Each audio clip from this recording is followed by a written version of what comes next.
ఇక అధ్యక్ష ఇట్లా నన్ను ఈ రకంగా నేను ప్లెజెంట్ మూడ్లో ప్లెజెంట్గా ఉన్నాను అధ్యక్ష. నేను ప్లెజెంట్గా ఉన్నాను.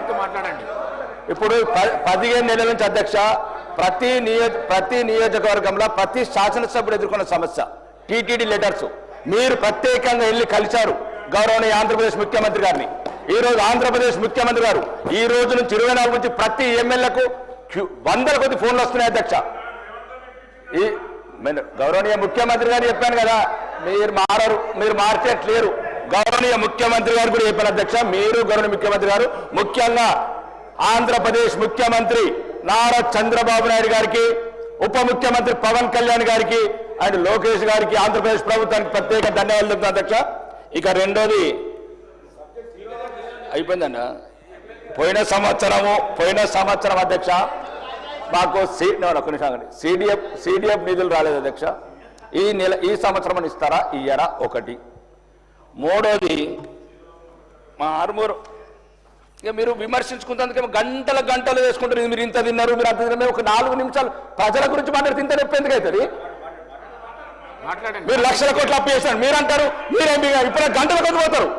నేనేమన్నా అధ్యక్ష చిన్న ఇప్పుడు ఒకటి అధ్యక్ష, నేను గౌరవనీయ ముఖ్యమంత్రి గారు మీ ద్వారా చెప్తాను అధ్యక్ష. నాకు మొన్న ఆంధ్రజ్యోతిలో వచ్చింది, అడుక్కుంటారు ఎందుకు లెటర్లు అంటున్నారు అధ్యక్ష. మీరు వెళ్ళి కలిశారు, ముఖ్యమంత్రి గారు వెళ్ళి లెటర్ రాశారు. మళ్ళీ నేను ఒక సమావేశంలో మన దగ్గర వైట్ ఈడ్ ఉంది, ఎందుకు టీడీ లెటర్ అడుక్కోవడం అంటున్నాడు. ఒకటి అధ్యక్ష, ఇది రాష్ట్రాల మధ్య ఒరిస్సా వాళ్ళు మన యాదాద్రి గుట్ట కత్తున్నారు, వేములవాడ వెంకటేశ్వర స్వామి దగ్గర, వేములవాడ రాజరాజేశ్వర స్వామి దగ్గర కత్తున్నారు.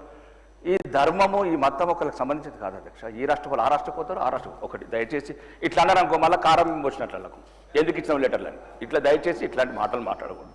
ముఖ్యంగా ఇక 15 నెలలు అయింది అధ్యక్ష. దయచేసి గౌరవనీయ ముఖ్యమంత్రి గారు, మంత్రులు ఆ పదం బంద్ చేయండి అధ్యక్ష. అప్పులు అప్పులు అప్పులు అప్పులు ప్రజలకు అర్థమైపోయింది అధ్యక్ష, రాష్ట్రం అప్పుల పాలైపోయిందని.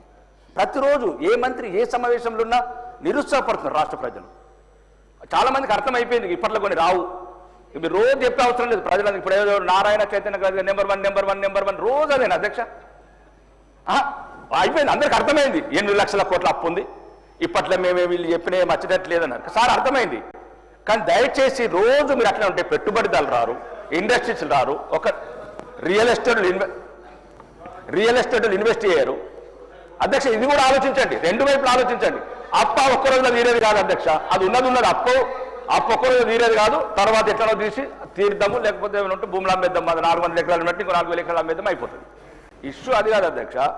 నేను ఒకటి అధ్యక్ష, నా సమస్య ప్రోటోకాల్ అధ్యక్ష మీ దృష్టికి తీసుకొచ్చాను.